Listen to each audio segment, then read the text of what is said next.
Okay, and then let's just make sure that we're running on all the channels before I start talking.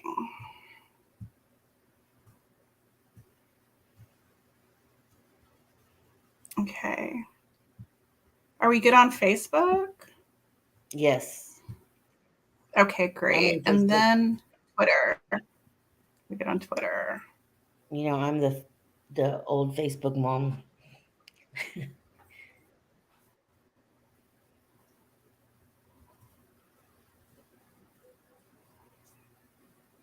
Okay, great. So it looks like we're live. So I am going to go ahead and get started. My name is Amy Camp, and I'm the communications coordinator for Texas After Violence. And I am so excited to welcome y'all to our first event of the year, Bodies After Violence, a reading from Revenge Body by the author Caleb Luna in conversation with their sister Maggie Luna. Caleb Luna is an artist, public scholar, and theorist of the body. Texas born and raised. They have lived as a visitor. And Caleb, you're going to have to help me pronounce this. I totally forgot to ask you how to pronounce it before the broadcast. Sure. You want to Hu say it? Chen. Hu Chen. Huchen. Olone? Alone Land. Yes. Thank you. Okay. So they've lived as a visitor to Huchen Land, Bay Area, California, since 2016. They are the author of Revenge Body, which was published this year by Nomadic Press. And if you go to the blog with the bit.ly, you can purchase their book there. And they're a co-host of the podcast Unsolicited Fatties Talk Back. As a PhD candidate in performance studies at UC Berkeley, their dissertation reads Race, Size, and Sexuality in Contemporary U.S. Media and Cultural Production. Maggie Luna is the Hogg Foundation Peer Policy Fellow at the Texas Center for Justice and Equity. Her work involves research, coordinating activities, and communicating issues related to decreasing the prison population and transforming policies within the context of the criminal justice system in Texas. Maggie also strives to cultivate relationships with policymakers and key stakeholders to effectively advocate in ending harsh sentencing and racial inequities within the context of the criminal justice system, while also researching legislative proposals that work to reform the criminal justice system to operate equitably and ensure humanity for all. She organizes the Statewide Leadership Council, a team of system-impacted leaders advocating for transformation in Texas's justice system. Supporters of Texas After Violence are likely to be familiar with Maggie's work already because she's been a frequent and important collaborator of ours. Maggie participated in our storytelling event, Life and Death in a Carceral State at the North Door in 2019.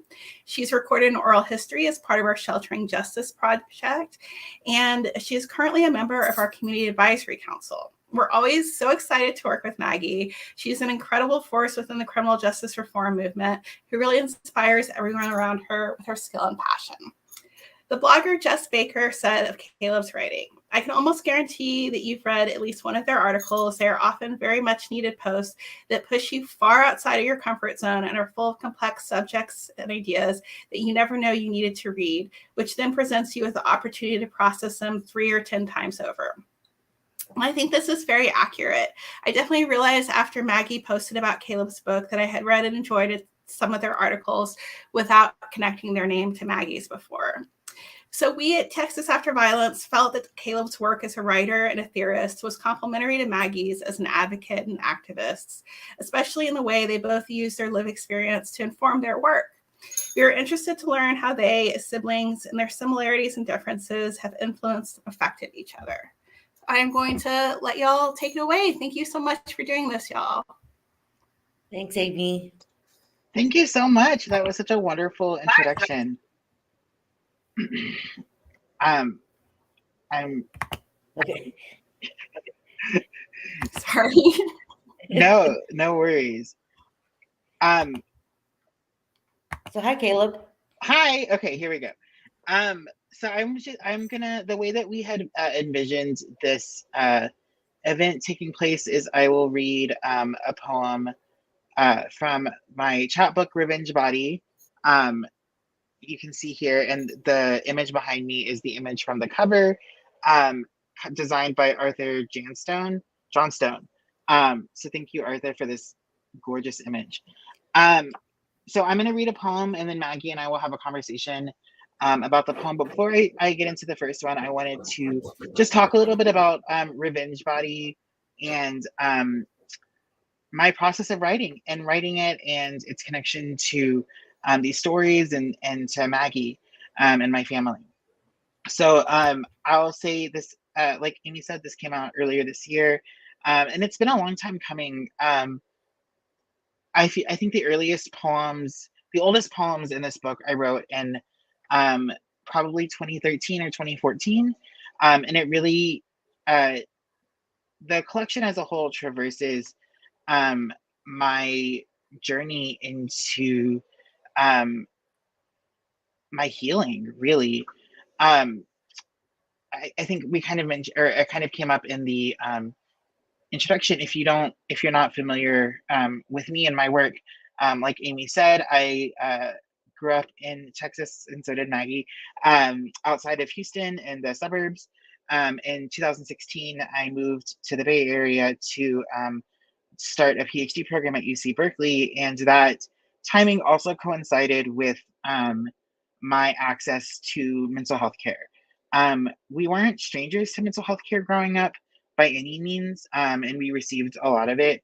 Um, but in my 20s, I didn't have access to mental health care. Even when I had health insurance through my job, I was still so poor that I wasn't able to um, seek out resources or even afford the copays. So, and then I lost my job and I spent a lot of time without health insurance. And so, and that's kind of referenced in one of the poems that I'll read today as well. But um, the the book really covers it's really the product of me um, starting my PhD program and the sort of all the changes that brought into my life, most explicitly through um, mental health care. And I remember going to therapy and my therapist like asking me about like why I had these thoughts and feelings and where they were coming from, and starting to dig into my childhood. And I was like so frustrated. I was like, why are you asking about my childhood? Like, it doesn't matter. I thought that I had sort of moved past it. And after about 5 years of therapy, I realized that I had done a lot of work, but um, I hadn't fully synthesized a narrative yet for myself and my journey and how I had come to be where I am. And so this collection really reflects on that and explores my journey. And so I'll start with the first poem I'm going to read tonight. It's called Inheritances slash Cycles. And this is about my parents and our parents and their marriage and our models for our young lives. So here we go. I know I don't know much about what they run from, but I know mom married dad to escape home. Dad took a second wife, a mother for his children, a marriage of survival for them both. These days they will say how proud they are, how far I have come on so little, so much earlier than they did. We are not our origin stories, but we spend our lives outrunning our childhoods. And for their children, it became something to survive.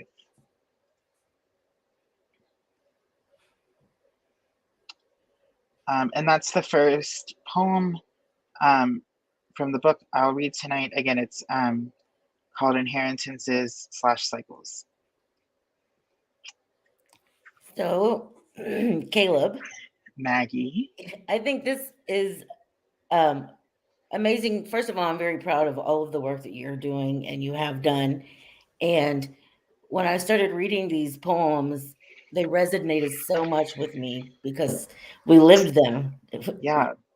And so the part where you talked about mom married dad to escape home, we didn't know the reasoning. We just knew that there were 9 children, and our parents' trauma manifested as normalized chaos in our lives, which in turn, for me, turned into addiction because it was normal, and domestic violence and all of these things.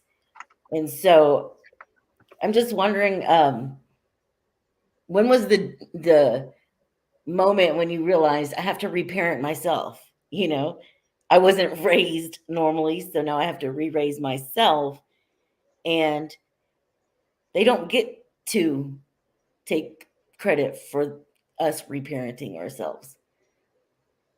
Yeah, no, absolutely. I think it was, I talked about my therapist, and one of the narratives that I had going into therapy too, which is something that I don't know if it was like told to me directly, but it was definitely in the background of like how I understood myself in my childhood. And so um for the folks that don't know, our father is an alcoholic, and he was an active addiction. I don't even know for how long. Do you know? Well, he's been sober for 25 years, so 40 years. Okay, yeah. So for a while, and like Maggie said, he had 9 children, and we were his second, from his second wife, um, and so I say all that to say that he finally got sober. There were several attempts at that's very common, right? And actually, like, um, I feel like the first picture I've seen of myself is like I'm like sitting on like a table. Do you know what picture I'm talking about? In rehab? Yeah, we're like going to visit dad in rehab, and Yeah. I'm like literally an infant, like sitting on the table. So this is just like, oh, it's always been part of my life, right? Mhm. And then dad got sober after they divorced when I was about 10. Um, and so because um I was the youngest when dad got sober and our parents divorced, I had internalized this idea that like I had it easy, or I had it better than my older siblings. And so I couldn't see how much trauma I had, because in my mind I was like, well, what I've gone through is nothing in comparison to my older siblings. So like I should be fine, and why am I fine and why am I not fine? And so it was after like a few years of therapy and a few years of really understanding how um our childhood impacted me, and how unparented we were, and just like my therapist constantly asking me like, why do you think that? Where did you learn this? And through that process I kind of I also gained some sympathy for our parents, because Mhm. um they are the way they are for some reason, and I don't know what that reason is.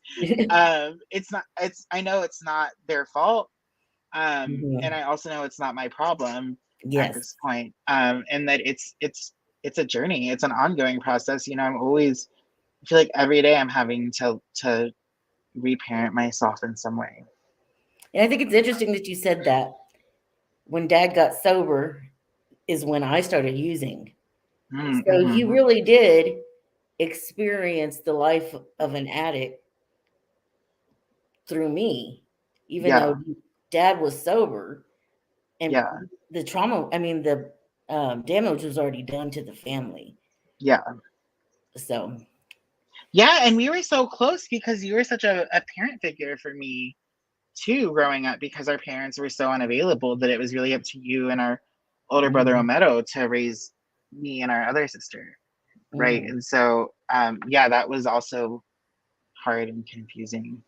Was that conscious for you at the time? No, I didn't really realize until I was giving dad his chip one day. Mm. And I was like, wow, he's been sober 20 years and I've been using 20 years. Yeah. So, Yeah, that's right.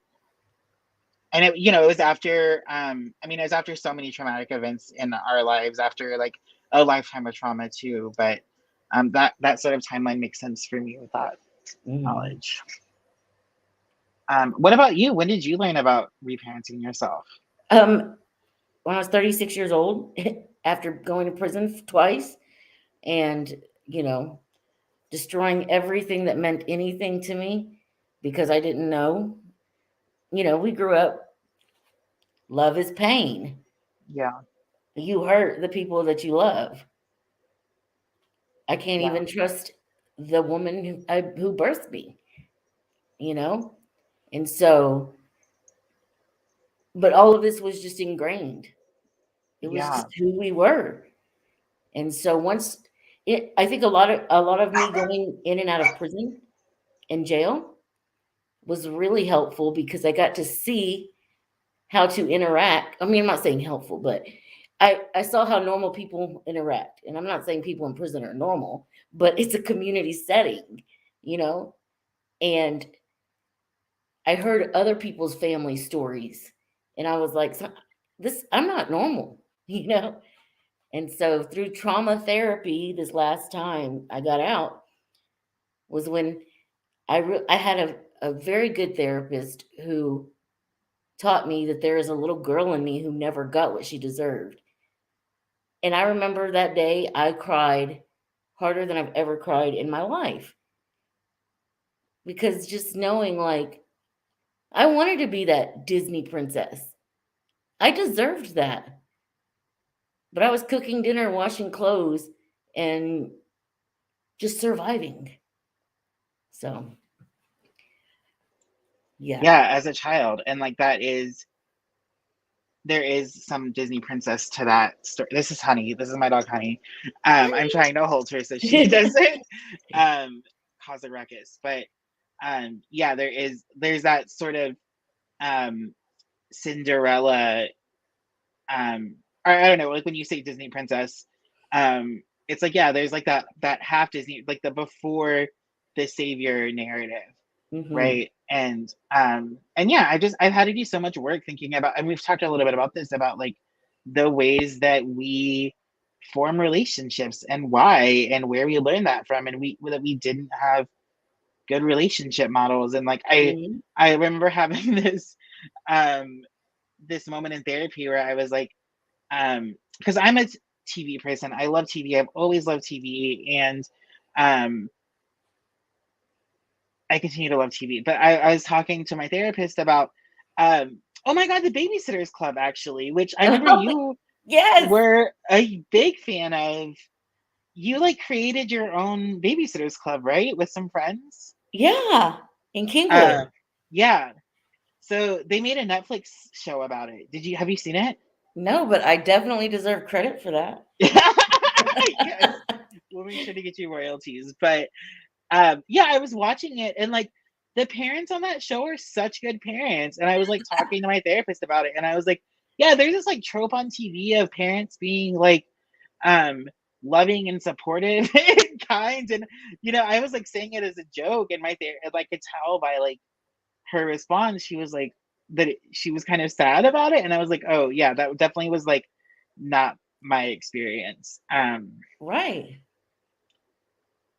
And actually, that's a good segue onto your next one about Yeah. pain. So you want to read your next poem? Yeah, the I wear black on the outside. Oh, I have hit dog roll, but Oh, the hit dog will holler. Yeah, great. Um, yeah, so like Maggie said, this is my next one. It's called A Hit Dog Will Holler.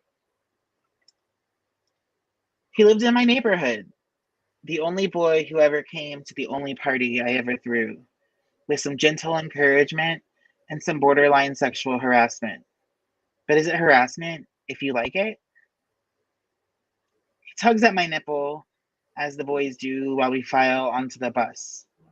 But this time, I fight back, and so does he. And so I cry the entire short ride home, and my blood-soaked shirt, grainy sediments of teeth circulating in my mouth. He beat me up after school one eighth grade day before the bus left the parking lot. There were no interventions or repercussions, no need to hold anyone up. I was just the kid brother of Maggie who had the bad sense to get herself raped again, and even worse, speak up about it. Shouldn't have shared her weed with him or worn so much black. Who was she? Who were we to the white jock who violated her? To the white jock who violated me 2 years later. The next week, I'm sent to reassignment school for acting out in class. 3 strikes rule, zero tolerance policy, brown boy to prison pipeline.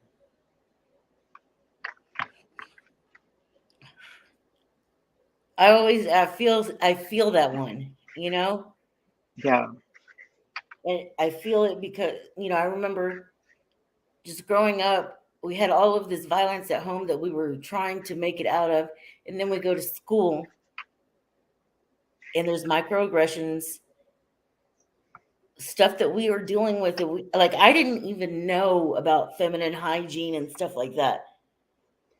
So when all of this stuff is happening, I didn't even know why it was happening. yeah, And the communities that we lived in did not embrace us. We did not belong.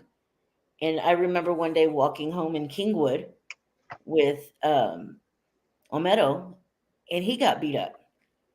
And it was like we just had to fight our whole lives, you know? yeah, And it was just so we were all victimized and penalized. And so it just became like you said, the prison pipeline. yeah. Growing up, it was like that's where we belonged. And so I remember that making me feel disposable and like that's what I so and that's what I embraced. But you took it another way and you set out to show them wrong. Well, it took me a while too. I mean, it's not um something it, it's so complicated. Like, I'm in this PhD program. I'm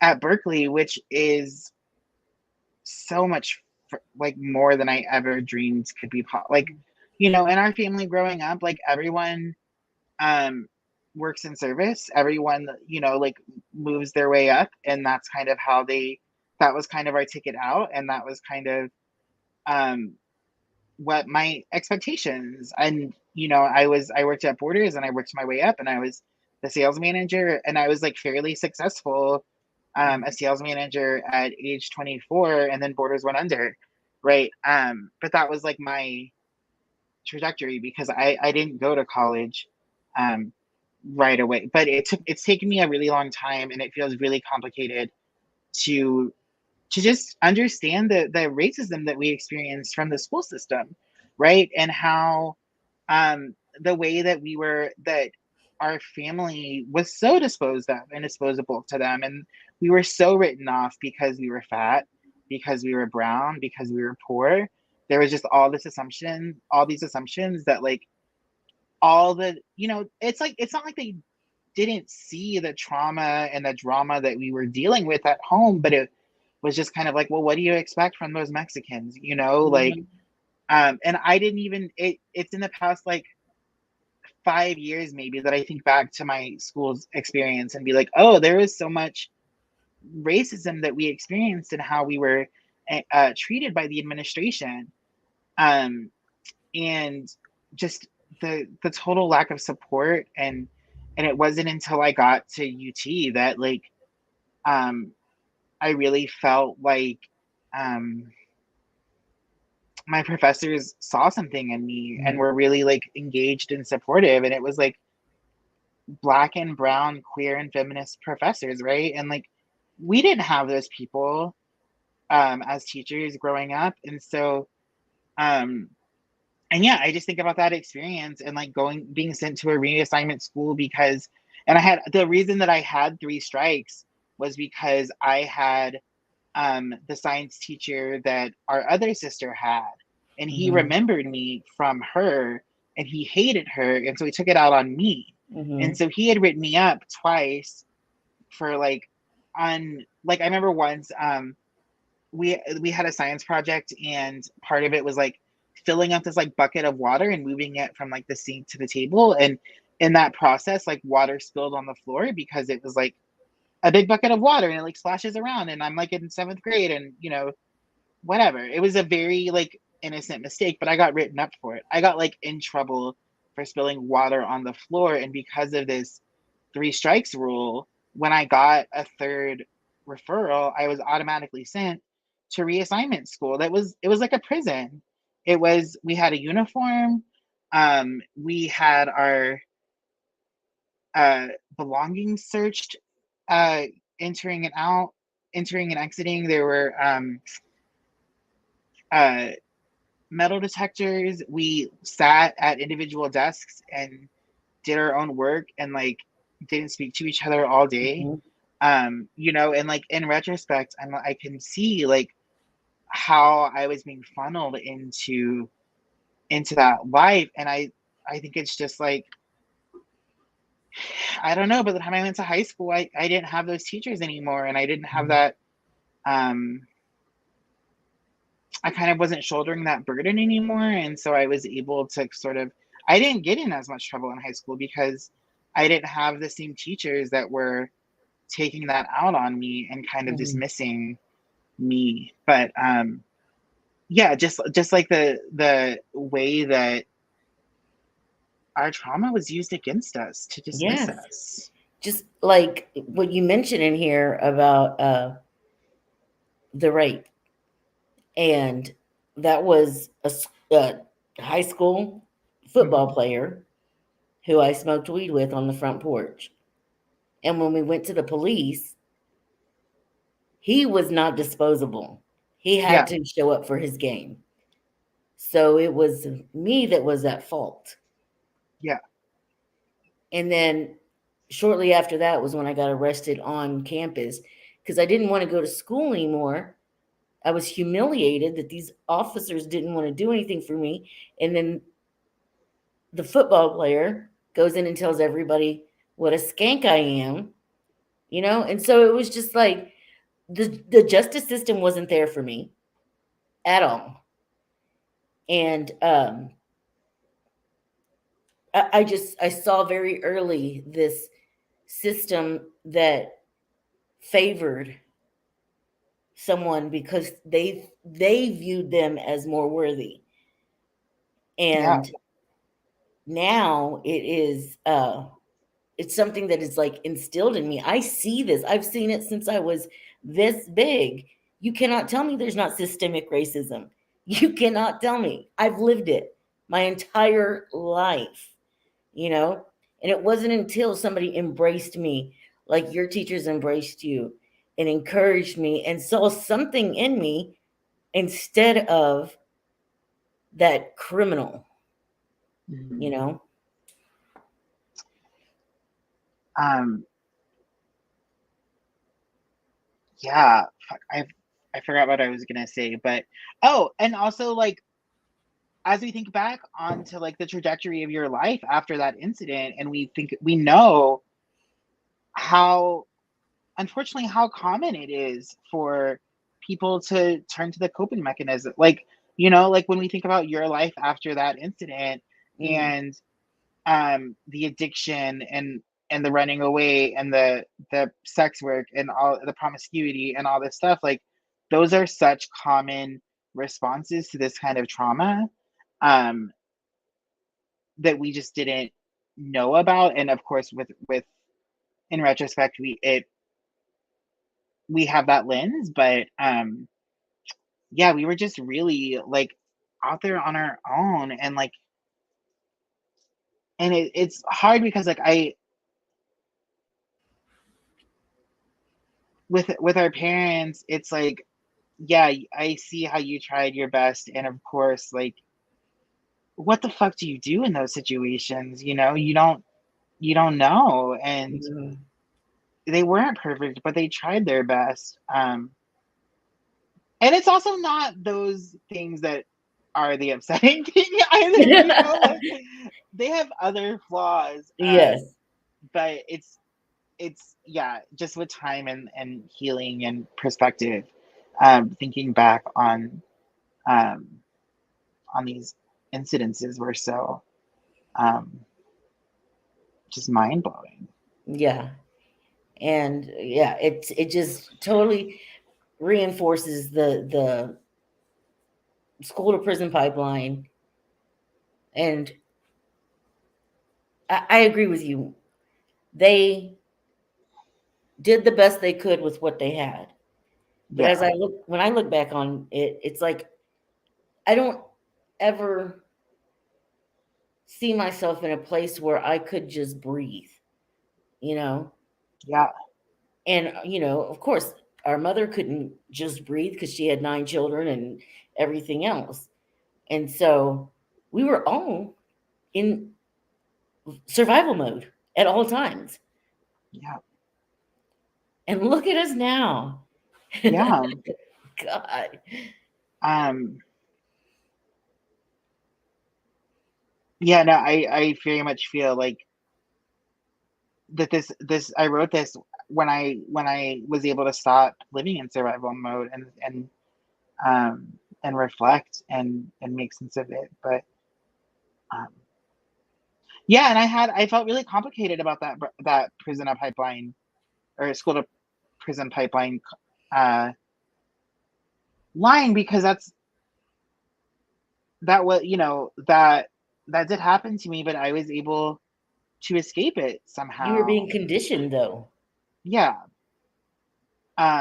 But that's not, but you didn't, that's not it's not true of everyone in our family was Hmm. able to evade it. And the fact that we also, like, I remember how many times was dad arrested when we were growing up too, and Hmm. how many times were like just the police's involvement in our lives was so normalized.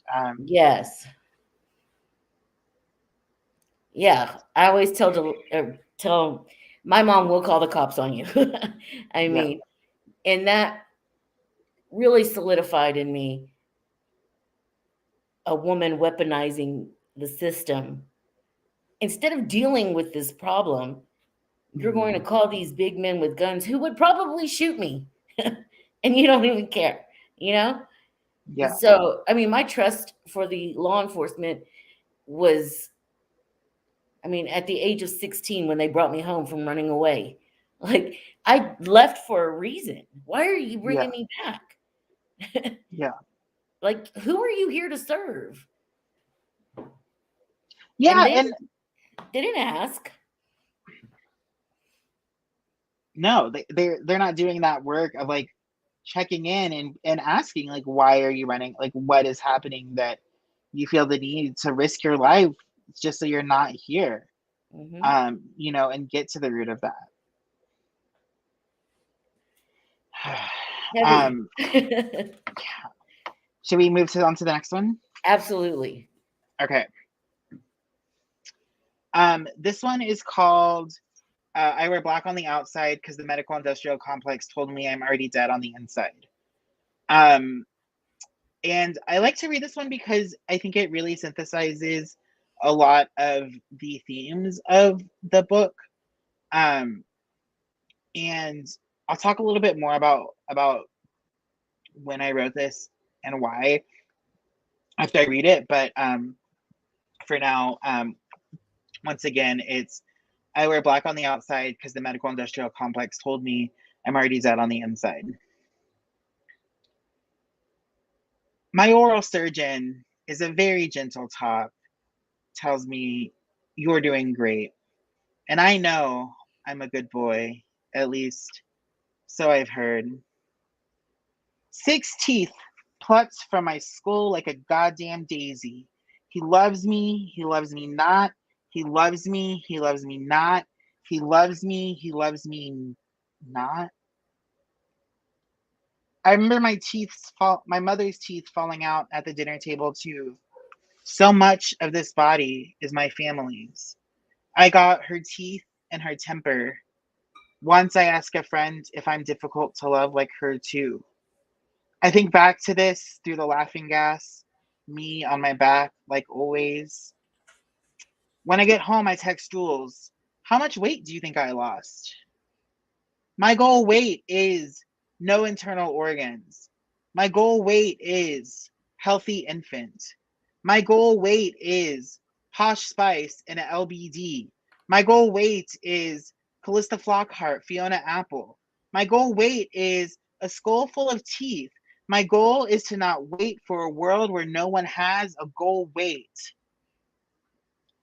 I'm surrounded by moneyed people who lament capitalism is killing the poor by making us fat while ignoring how capitalism severed us from our bodies with premiums and copays, or how my teeth were rotting my skull from the inside out and I had to let them because I couldn't afford it.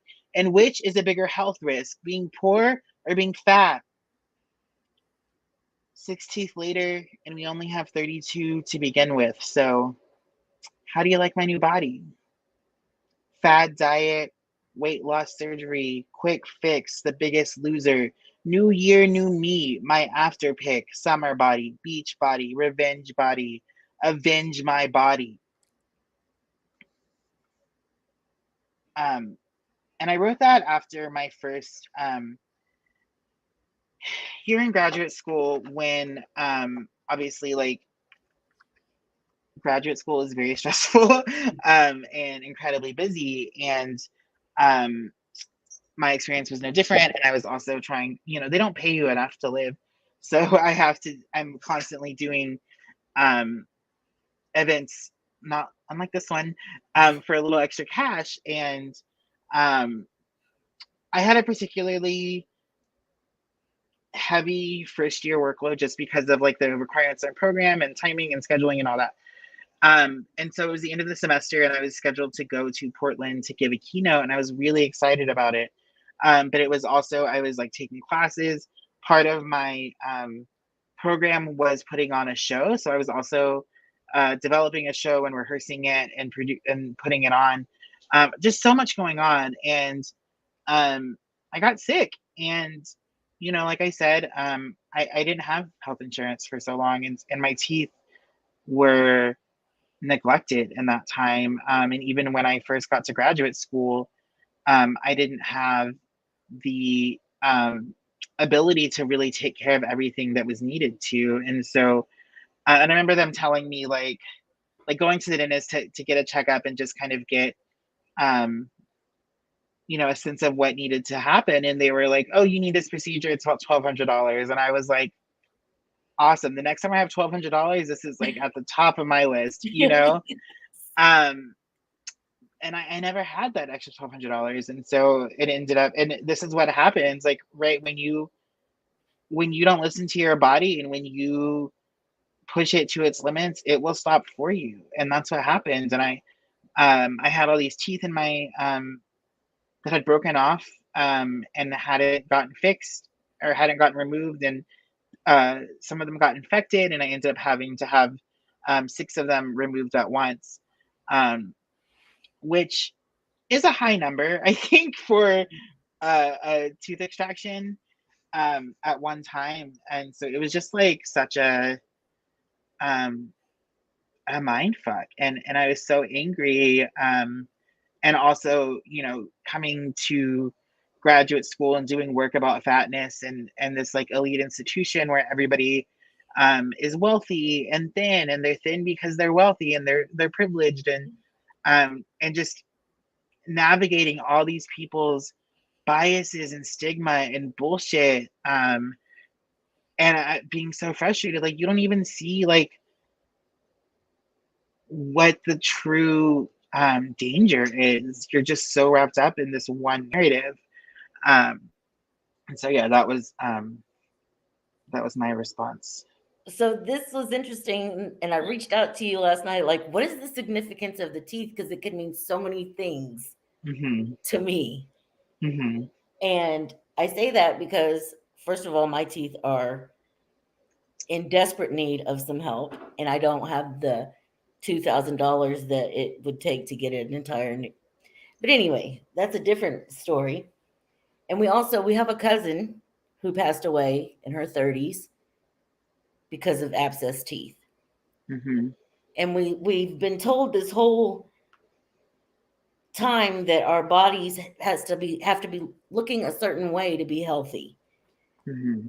And I remember in my addiction, I was skinny and my phone never stopped ringing. Men were constantly, "You're beautiful, you're gorgeous," but I was dead inside, Mm-hmm. completely dead.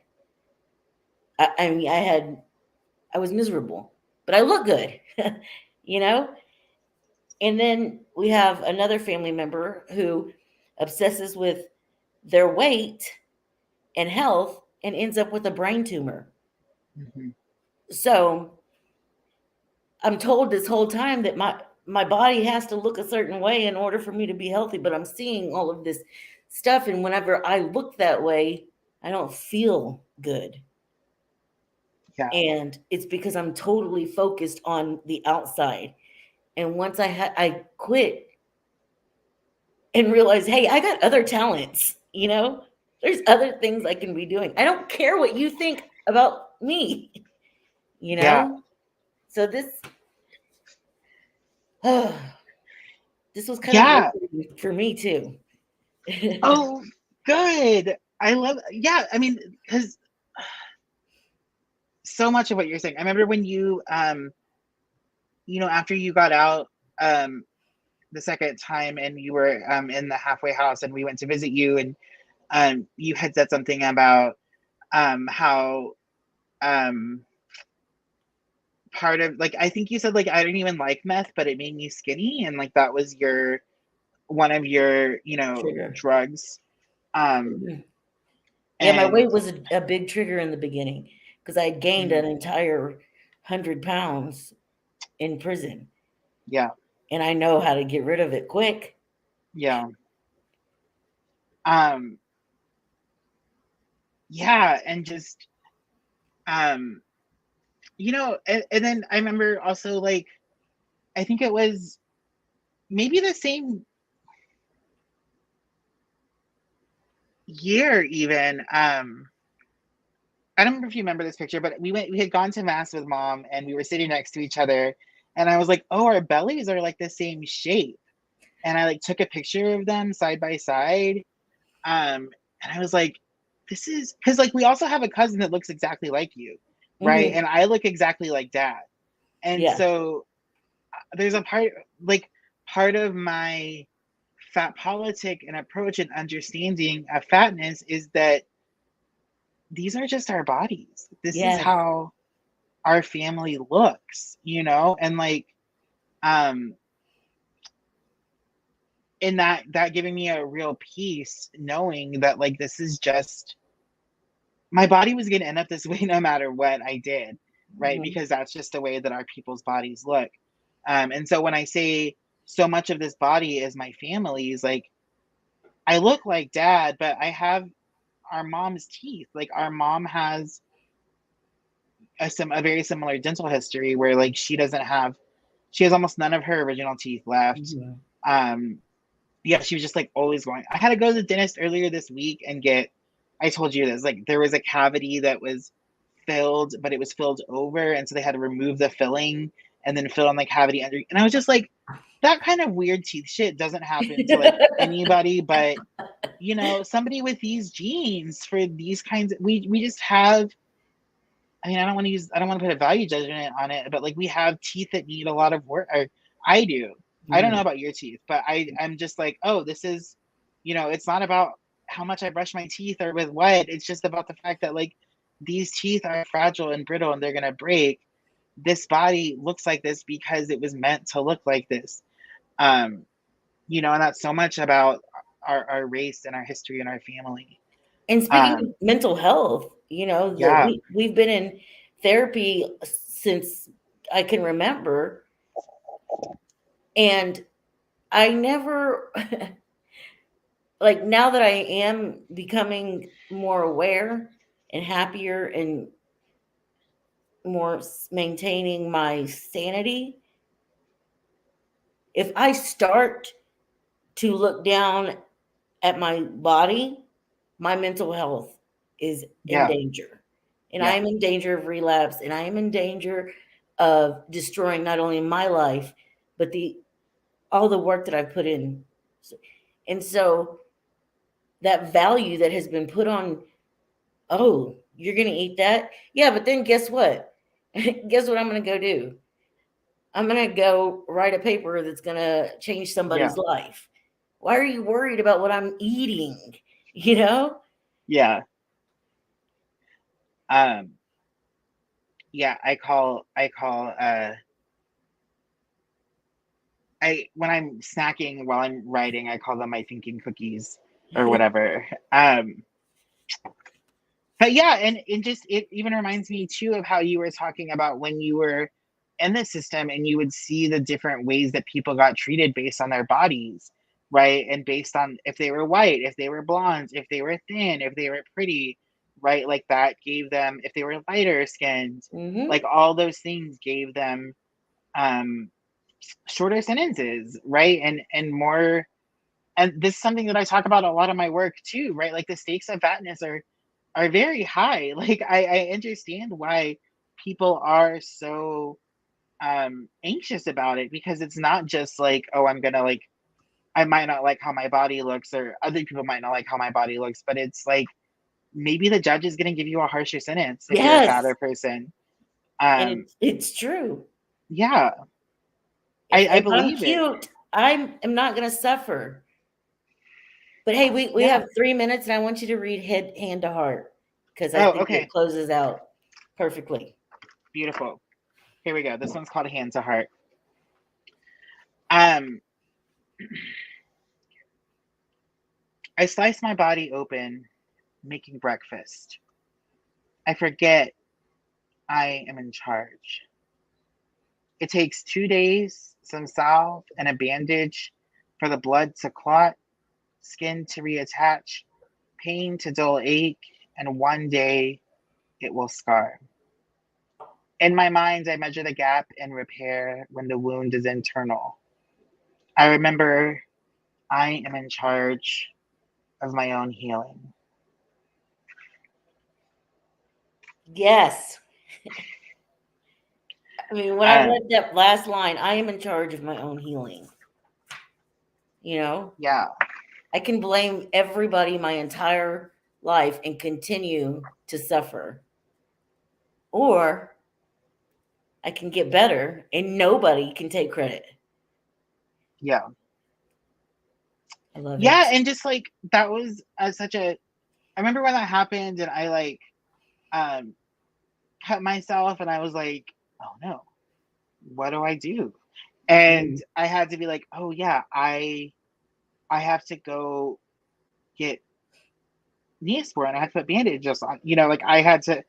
But just even that moment of me being like, what am I supposed to do right now? I think kind of speaks to the reparenting that we were talking about earlier. That like I don't even know that we had that much level of care, you know, to be told like this is how, um, this is what you do in these situations, you know, that there was such, um, you know, it's complicated. Like our parents also, you know, have their own trauma and their own things that made them unavailable for us, but um, the reality is they were unavailable for us, and now we have to Mm-hmm. sort of take that on. Um, and yeah, just moving from a place of like, well, I can just like sit here, or I can do something about it. Mm-hmm. And that I think, yeah, marks a big moment in my life and in the book. Um, It yeah, also, I mean, I know I used to cut myself because the pain inside was so immense and I did not know. I just wanted it to stop and it would stop. And people don't understand that. But and I didn't understand it really until I started to heal and realize that I have to do something to fix it, Yeah. and I can't just keep covering it up and covering up. Yeah. But God, this was amazing. It's already Yeah. 6:50 or whatever time it is in your uh, land. yeah, it's 3:50 over here. But this was so amazing. Um, We have a question. you have a question. Do you want to go first? Robert, thank you so much, y'all. What has been like for you to create and make sense of your own story in your respective fields of poetry and activism? And what does it mean to be in charge of your own healing? Oh, you go first. Oh, um, yeah, I guess I'll say it's been a challenge. Um, and that ends as well. I think I had to struggle with and I had to for a long time. I felt like my story didn't matter. It wasn't wanted. I didn't have anything special to say, and it took a while for me to learn that that wasn't the case and that other people can benefit from hearing Mhm. this. But I don't think it wasn't until um, my cup was overflowing rather than being empty, right? That it wasn't until um, I came to a place where I was like, okay, maybe now I've learned something valuable to share instead of just, yeah, I remember for so long just feeling like an exposed nerve and just Mhm. feeling so sensitive and just so unable to cope with anything and deal with anything. And I guess that's what it means to be in charge of your own healing too. Like I didn't for the longest time and I think most people probably like we're not aware of our own role in our situations. We're not aware of the choices that we're making to um, repeat patterns, to do things, and just kind of taking that responsibility that just like um, and there are other poems in that book that speak to the ways. I mean, specifically, like our father was physically abusive, and with me, I got the narrative of stop crying or I'll give you Mhm. something to cry about, right? And so there wasn't we didn't grow up with tools on how to manage our emotions in any kind of way. We were never encouraged to acknowledge them or talk about them or deal with them or confront them and process them, right? And so um, that's kind of what it means to me um, now of taking care of my internal self the way I would take care of my external self, right? Like when you can see the blood, it's a lot easier to apply pressure, but when you can't, um, and so having to learn what it feels like to need that sort of attendance too. Yes. And also making sense of like my reality today comes from seeing there are so many women sitting in prison right now who have had the same lives or worse, and they don't know how to speak up. They don't know how to fight. Mm-hmm. And I think that us fighting our entire lives gives me that passion that I need every single day to wake up and be like, no, this has got to stop. I have children in this world that are going to experience things that I experienced if I don't stop this somewhere. And even if I Yeah, just stop one person, you know, and that helps me to heal. So, okay. This yeah. conversation has honestly been healing for me to witness so much resonance. What is next for each of you? How do you envision the future as you continue to heal and use your voices? Oh my God, I would love for you to answer this one first. What is next for me? I'm taking over the world, so I don't know. I'm just waiting on that one person to call me and say, hey. No, and also, I mean, I'm living to see my children again. So that's how I envision my future, is my children being proud of me and following in this fight for justice. What about you? Um, I mean, I think what's next is finishing this program and moving on, um, in my immediate future, and I just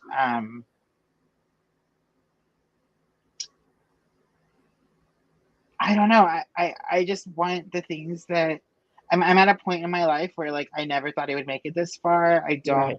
I never thought I would live this long. I don't know. I never thought I would have to look further than my nose, and finishing this program and realizing that there's like more than I could have ever imagined. And so there's a part of me that's like, it's hard for me to envision because I don't even know what the options are. But uh, But you're going to finish your dissertation. yeah, I'm gonna finish my dissertation. I'm gonna get out of here, and I'm gonna keep writing and yeah, doing this Yes. work. What are the ways you overcome the barriers to this continued healing? Like in moments of triggers, what are some of your ways to cope? I can mention that I have to fight that demon inside of me constantly, you know, even because there's things that are just not going the way I want them to go. Things are so out of my control. And I want to just knock down doors and go make it happen. And so what helps me in this ways to cope is remembering where I came from. I used to not know where I was going to sleep at night and be disgusted with my own self. And today, man, I'm living the dream. Yeah, it's wild. I think the some of the barriers I experience are I get I really struggle with comparing myself to others and um wanting what others have, and so I can when I compare myself to people that haven't had the struggles that I've had and feel like they have more than me or something, it can be hard for me to kind of keep that perspective. But I think I remind myself that like this isn't linear, and just like kind, I've had to learn to let myself like feel my feelings without judgment and just accept them and not shame myself or judge myself for them, because that's what we learned. We were Yeah, like, why are you feeling that way? You shouldn't be feeling that way. Move on, right. and so just like kind of letting myself be where I am, and it's hard, and it's also like, yeah, some of the barriers are not personal, they're systemic, they're structural, they're Mhm. resources. So Mm. I want to acknowledge that too, that I don't want to individualize it, because we didn't get to where we are alone. Like we both Mhm. had so much support and love from our community, which I'm so grateful for. Well, Caleb, thank you. And I hope everybody buys your book. Me Yes. We did too. have another question, but I know that you have another event to get to, Caleb, so I didn't want to overwhelm you with questions. But I wanted to make sure that everybody sees the link to buy your wonderful book. Even though, you read a few of the poems, like there are so many poems in that book that I just loved so much and resonated so much. And so I would really encourage people to go out and get it, because the entire book is just so wonderful. So thank you all so much for doing this. I don't know if you want to leave with any final thoughts. Thank you. No, I'm just like so happy to be here and happy to do this. I think it was beautiful. It was amazing and more than I could have ever dreamed of to be, doing this with you, Maggie. And I'm so proud of you and how far you've come. I'm so proud of you. I'm Look not at crying. us. Okay. Yeah. I'm still a gangster. We believe you. Okay. Well, thank you for this platform for allowing us to. Yeah, thank you. It was so wonderful. Anytime, y'all. We're always so happy to work with you, Maggie and Caleb. We're so happy to, begin this collaboration. So thank y'all so much. I hope everybody has a good night. Thank you. Thank you. Bye.